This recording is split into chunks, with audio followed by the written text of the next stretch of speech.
Hello, my dear ones. I'm so excited to be here. I really wanted to record this video for you all, so I'm really excited. um, well, times are really difficult for many of us globally, I will say. There's a lot of persecution, hate, dissent, fear, and of course, as a spiritually and politically driven individual that wants to serve their community, I keep thinking like, what can I do, right, to help us? What tools do I have that I can share, right? And more probably will be coming soon. But one of the things that I thought could be really easy for me to do and that could be helpful for people is to work with your tarot year card. So, there's a way in which you can calculate what is the major arcana from the tarot that you are working this particular year. And it's very easy. You just have to add the numbers of your year, of your day that you were born, the month that you were born, and then 2025, right? To you add up 2 and 0 and 2 and 5. And then that would give you a number that will refer to one of the 22 major arcanas, right? And that is helpful, and that it has helped me to navigate this particular moment in time that is again challenging for many communities right now, because it offers me certain guidance on like what are the topics, what are the themes that my soul is working right now. In communication, in contact, in relationship with what's happening in the world. And obviously you can also calculate our collective card of the year, which is the Hermit. This is my dog. Which is the Hermit, yeah. So if you, because I haven't talked about tarot here, I keep my interest keep enlarging, and I have been working with tarot for a long time, but specifically with the Akashic tarot. And so I haven't talked about the traditional tarot, and now I'm gonna start doing more of that because I love it. So as like a brief, real quick, if because I haven't talked about this again, the tarot is a wonderful tool that is offered to us to have guidance, right? So you incarnate in this world, you're very lost, have forgotten all your previous past lives. If you know, this is the framework I work with. Some of the things you might not connect with, and that's okay. But in this kind of way of understanding cosmos, you incarnate, you're lost, you don't know what is your purpose, like what's happening. Everything seems really difficult and joyous, and it's confusing. And so, in this way that we navigate this incarnation, the majority of us having the veil of forgiveness, forgetfulness, as they call it. The tarot is a tool for us to have some guidance. Why am I having such a hard time right now? You can ask the tarot, and it will help you, right? The tarot is divided in the main energies that a human experience can be understood under. So it's like the fragment, this is the human experience, and it's fragmented into 78 little slits that will help you to understand what you're going through in a specific moment in time, right?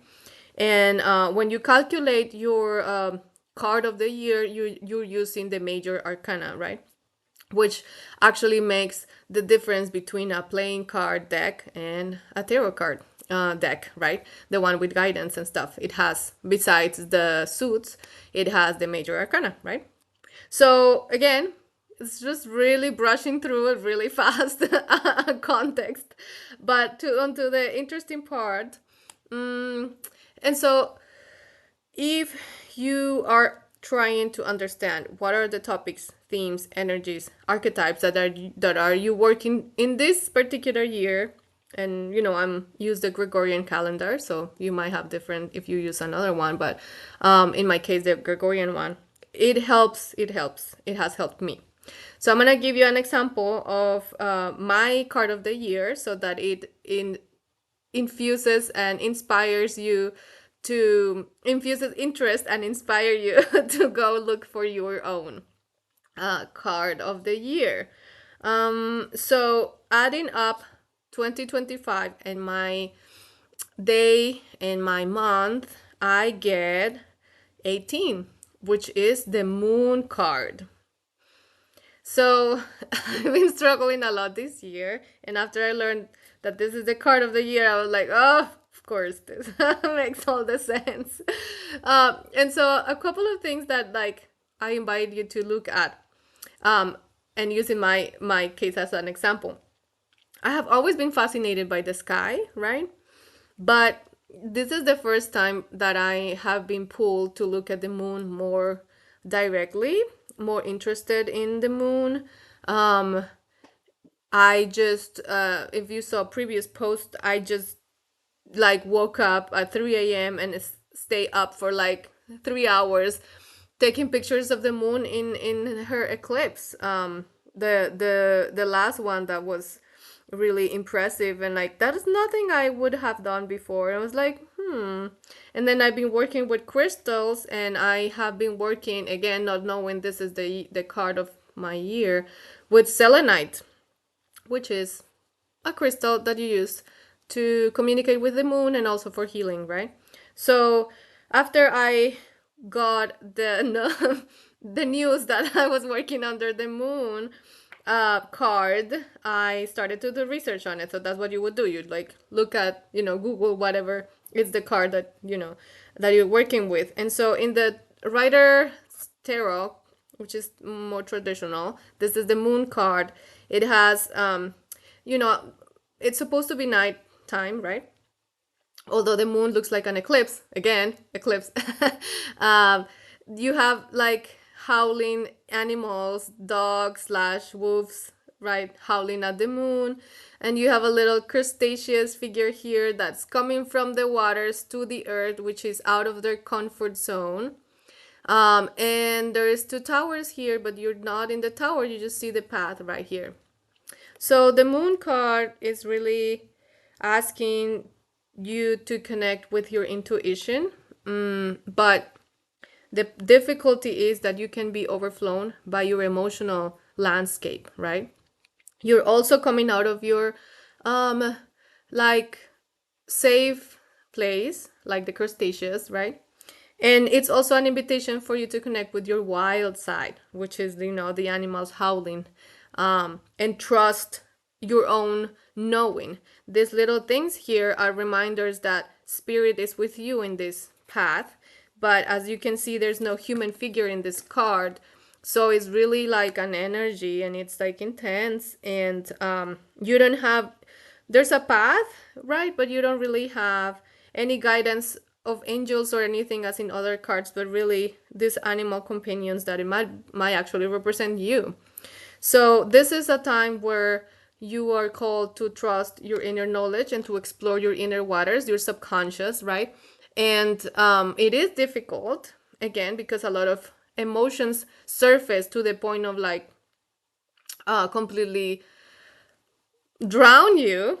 And also because you're definitely kind of in a just imagine going outside in the night sky in a full moon is risky. There is something about that. And in my life, I'm taking decisions now where I don't know what's going to happen. I cannot see what the path is leading me to. I don't have a light or a flashlight or anything. And I just have to trust my inner guidance, which is really difficult, right?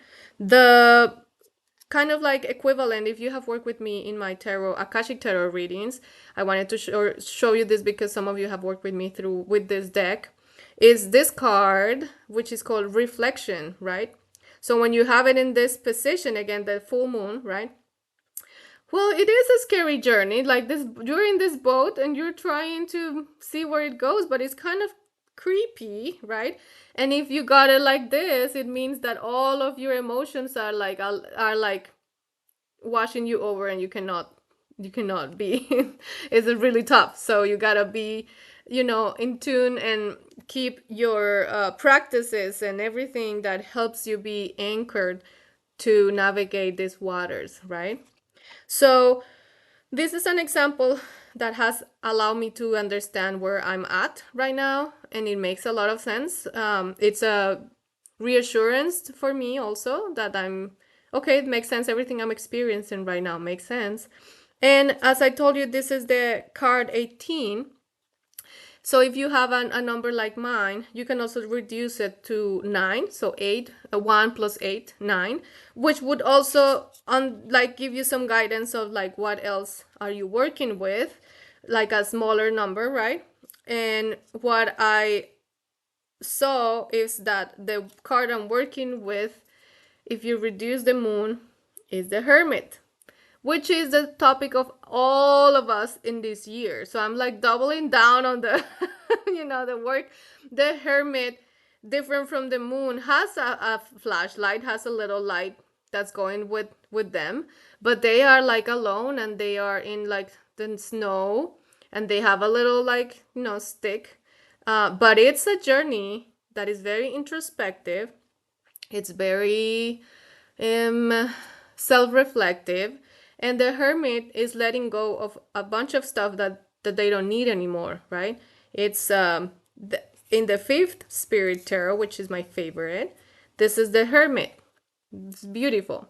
So you can see that the Hermit, still in the snow, they are kind of in a journey, right? Like camping or something, but alone. They do have the light here, and it's a Virgo related card. And because of Virgo, also Mercury. So it's interesting that there is communication involved in this card, but there's also solitude. There's some guidance, but it's their light. So it's both topics, Moon and Hermit, are like, are you finding your own guidance within, right? And um, this is the other thing that you can do if you work with your year year card. You can look for the connection between the astrological signs and the card. So in this case, the Hermit, as I was telling you, is Virgo, and the Moon card is related to Pisces. So whenever you find out your own card, look for the correspondence astrologically. That would also give you some, um, more information. And the Hermit corresponds in the Akashic Tarot to the Light of the World card, which interestingly is about this person that has knowledge knocking on the door of this other person that is here. And the question is, are you paying attention to open the door to the light of the world, or you're so busy with your stuff that you don't need that you miss the knocking of the light, right? And so I think that anything that can help us navigate these tough times is useful. And so I thought I could tell you about the the year card, and it's very accessible in the sense of like you add up your numbers, you Google the major arcana number, whatever, and you like, look through. I think that I would recommend you to look at like different sources to see what is the meaning, right? And then you take your own conclusions based on that. And just knowing again that we're under the Hermit year, and how that communicates with your card of the year. And if you are working with the card of the year, like I was saying, my Moon card, for example, I'm trying to meditate with Marcellinite, right? I'm working with water. Definitely the moon relates to water. I'm watching my emotions. I'm having practices that allow me to regulate my nervous system. So, depending on the card that you get, there's gonna be all sorts of topics that you can, help do little rituals or little practices that will help you work with that energy, right? So yeah, I think that's what I wanted to share with you. I was so excited. I'm like absolutely immersed in my study of the tarot, and more than anything else at the moment right now, to be honest. And so I thought that this could help you. Please comment if you want more information on certain things, or I don't know, tell me what you need, really. I'm just here to try to help. What I'm gonna try to set up is free tarot readings for immigrants, trans, and queer folks. And I will set up that soon. But if there's some more topics that you want to hear more about, I'm happy to share with you. Holding you all in my heart in these times of difficulty and wishing you good. All right. Bye.